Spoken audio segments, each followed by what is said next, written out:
What I meant to say, I think we've got. I've come up with a new name For? this. Oh, yeah? What? Yeah, old sound engineers with attitude. OSWA, Oswa. Yeah. Catchy. coming straight out of Hartford, straight out of Welling. We're not in either. No, well, I didn't. I don't want to give the. We actually are, in case people stalk us. Yeah. Well, stranger things have happened. Mm-hmm. Anyway, for the time being, at least. Yeah. Welcome to Is It Shit? What's up? OSWA Oswa. for this episode. What are we looking at today, Sean? We are looking at OEKSOUND, or OEKSOUND, OEKSOUND Soothe 2. Yeah. Okay, cool. And I can see from your writing there's a dynamic response suppressor. Dynamic resonance Resonance suppressor. response.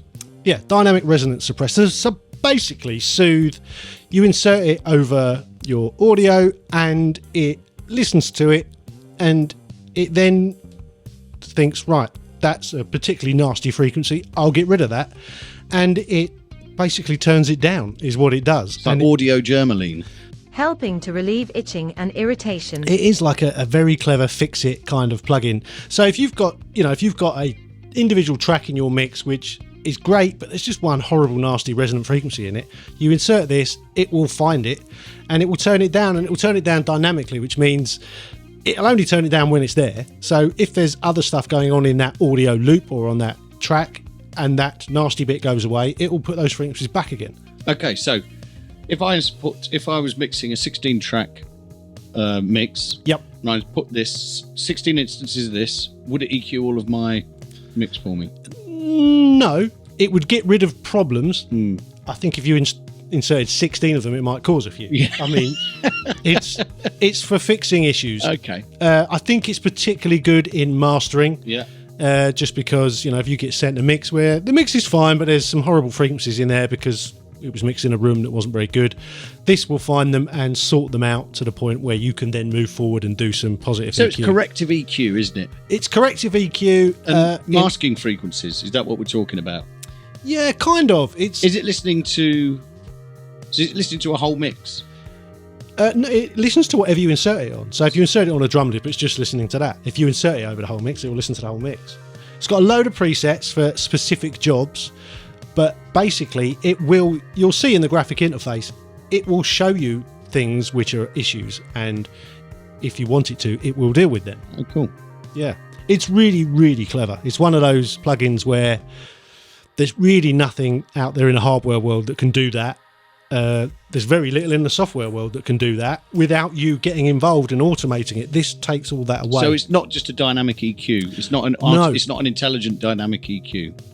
I mean, it kind of is an intelligent dynamic EQ, kind of. Yeah, it's basically looking for resonant frequencies that are nasty and getting rid of them for you, but in an intelligent way. It's not just EQing out. Like in the past, if you've got a dodgy something going on, you use a notch, you notch it out, but then that affects everything all the time on whatever that is inserted on. Okay. This is cleverer than that. This is constantly scanning the audio, and if it thinks, oh, that's gone now, we'll put the EQ back to flat. So worth a try. Is there a free trial? There is a 20-day free trial, which is full function, everything works for 20 days, which is definitely what you need. Quite soothing. It's quite soothing.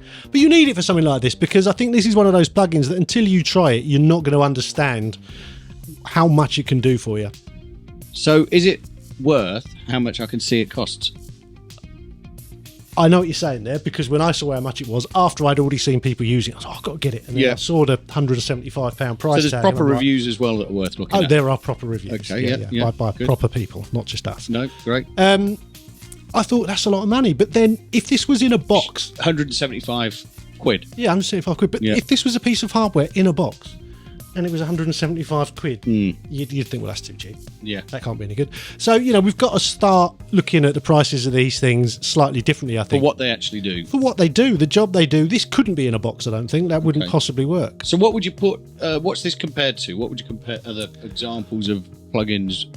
What's this going to be in the running against if you've got 150, 200 quid to spend on a...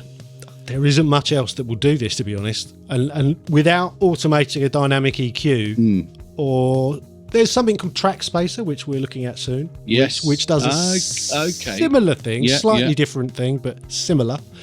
It's kind of unique. It's one of those plugins where it's out on its own, really, and you'll know if you need it.